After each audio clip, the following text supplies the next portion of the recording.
Mi nombre es Mariana López, y esta es la historia de cómo cancelé mi boda a solo 3 días de caminar hacia el altar. No hubo una infidelidad dramática, ni gritos, ni platos rotos. La razón fue mucho más sutil, más silenciosa, pero infinitamente más aterradora. Cancelé mi boda porque escuché una conversación que, sin saberlo, era el guión de mi futuro. Un futuro en el que yo no tenía voz. Tenía 32 años. Mi vida, hasta ese momento, parecía una de esas historias que se cuentan con orgullo. Era una mujer profesional, con una carrera que amaba y en la que me iba bien. Trabajaba a tiempo completo, ganaba un buen sueldo y siempre había sido económicamente independiente. Con Daniel, mi prometido, llevábamos 6 años juntos, de los cuales 3 habíamos vivido bajo el mismo techo. Nuestra relación era un equipo, pagábamos todo a la mitad. Nos apoyábamos y, en teoría, construíamos un futuro juntos. Nunca, ni por un segundo, dependí de él, para nada que tuviera que ver con dinero o estabilidad. Yo, ya, era estable por mi cuenta. La boda era la culminación lógica de nuestra historia. Y créanme, estaba todo perfectamente orquestado. El salón de ensueño, con sus luces cálidas y mesas impecablemente decoradas. Mi vestido, esa pieza de encaje y seda que había elegido con tanta ilusión, esperaba colgado, listo para el gran día. El fotógrafo, la luna de miel a un destino paradisíaco, los anillos, todo estaba pagado, reservado y confirmado. Cada detalle, cada pequeña decisión, había sido tomada con amor y cuidado.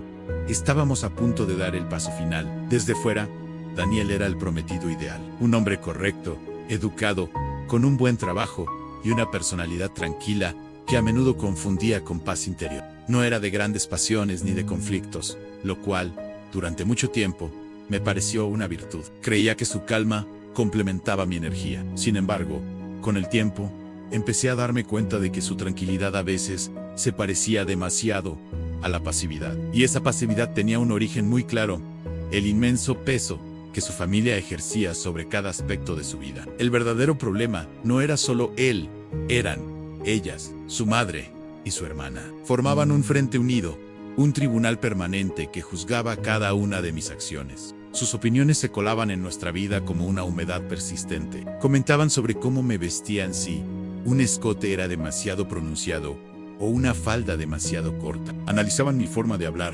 insinuando que a veces era demasiado directa, demasiado asertiva. Cuestionaban constantemente por qué, a mis 32 años, no estaba desesperada por tener hijos.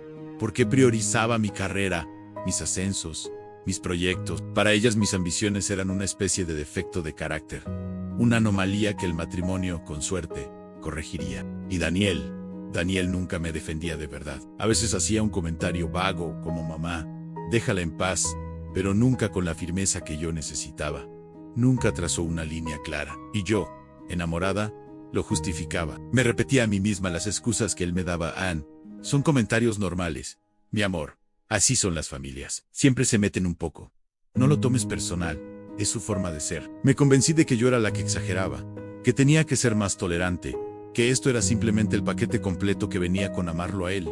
Estaba tan equivocada. La revelación llegó 3 días antes de la boda. Recuerdo que el sol brillaba, y yo sentía esa mezcla de nervios y emoción que precede a un gran evento. Tenía que recoger unos documentos importantes que había dejado en casa de su madre por error. Fui sin avisar, algo que no solía hacer, pero la prisa me ganó. Entré con mi propia llave, esperando encontrar la casa vacía, pero no lo estaba. Escuché voces que venían de la cocina. Eran Daniel, su madre y su hermana. Estaban hablando animadamente. Me detuve en el pasillo, sin querer interrumpir, y entonces escuché mi nombre.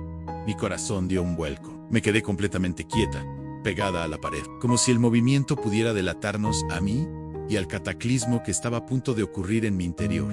La primera en hablar fue su madre. Su voz, siempre con ese tono de falsa dulzura, decía que yo era muy mandona, que era una mujer que se cree demasiado, como si mi confianza fuera un insulto personal para ella. Luego añadió, y esta frase se me clavó como un puñal, que después de casarnos había que bajarme un poco los humos. Su hermana soltó una risita cómplice, un sonido que me revolvió el estómago.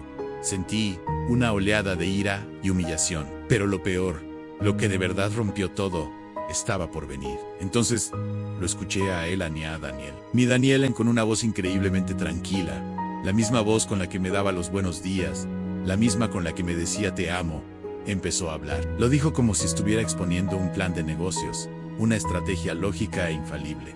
Dijo, no se preocupen, después de casarnos, ella va a cambiar. El matrimonio la va a ubicar, ya va a bajar la guardia. Hizo una pausa y continúan ahorita, es así, porque se siente segura, independiente. Pero eso se acomoda. Esa palabra resonó en mi cabeza como un eco infinito, se acomoda. No era un malentendido, era un plan para desmantelarme pieza por pieza.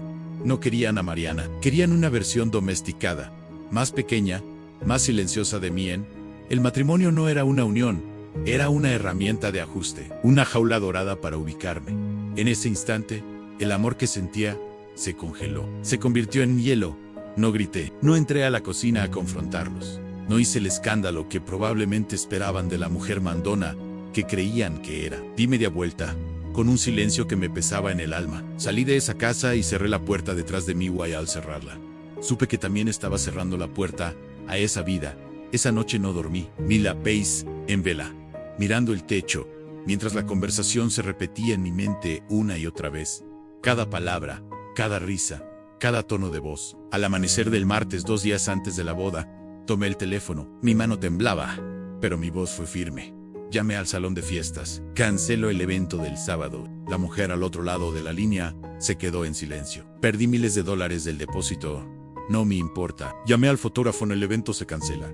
Llamé a la agencia de viajes. Quiero cancelar el paquete de luna de miel. Llamé a cada proveedor, uno por uno, desmantelando metódicamente el sueño que había construido. Luego, empecé la dolorosa tarea de contactar a los invitados, devolviendo regalos que ya habían llegado. Cada llamada era un pequeño funeral. Finalmente, fui a mi armario y saqué el vestido de novia. Lo miré por un largo rato.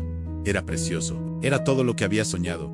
Pero ya no era mi sueño. Era el disfraz para una obra de teatro en la que yo no quería actuar. Lo doblé con cuidado y lo metí en una bolsa de basura negra. No por odio, sino porque su simbolismo había muerto. Daniel se enteró de todo cuando llegó a nuestra casa esa tarde. Sabrá la cama. Le esperaba una carta. Era corta, directa. Decía, escuché la conversación en casa de tu madre. No me voy a casar con alguien que espera que yo deje de ser quien soy para poder encajar en su vida. Su reacción fue la esperada. Me llamó más de 20 veces seguidas. Mi teléfono no paraba de vibrar. No contesté ni una sola llamada. ¿Qué podía decirme que no hubiera escuchado ya? Luego vinieron los mensajes, las visitas a mi trabajo, los intentos desesperados de hablar conmigo. Su familia, por supuesto, reaccionó con indignación. Dijeron que yo era una exagerada, una inmadura, que había tirado 6 años de relación y una boda entera por una conversación sin importancia. Que así se hablan las familias. Él me buscó durante meses, insistiendo en que todo había sido un malentendido, que su madre y su hermana hablan de más, que yo había interpretado mal. Pero yo no había interpretado nada. Yo había escuchado la verdad cruda de sus intenciones. Hoy ha pasado 1 año desde ese día. Sigo sola, pero no me siento sola. Me siento libre en sí. Perdí mucho dinero, perdí una relación que en su momento lo fue todo para mí. Perdí los vínculos con una familia que iba a ser la mía. Fue doloroso, fue difícil, y hubo momentos de una soledad abrumadora. Pero en medio de todo ese caos, entendí algo fundamental, que nadie te enseña. No todas las traiciones son con otra persona. A veces, la traición más profunda es un plan a futuro, donde la versión auténtica de ti ya no existe. Un plan donde te quieren borrar poco a poco. No renuncié solo a una boda, renuncié a desaparecer lentamente dentro de un matrimonio que me exigía ser menos ruidosa, menos ambiciosa, menos yo. Renuncié a que me acomodaran. Y esa, sin duda, ha sido la mejor decisión de mi vida. Me salvé a mí misma. Ahora les pregunto a ustedes, ¿qué opinan de mi decisión? ¿Hice bien o creen que exageré? Déjenme sus comentarios, quiero leerlos. Gracias por escuchar mi historia. Si te gustó, no olvides suscribirte para más contenido como este.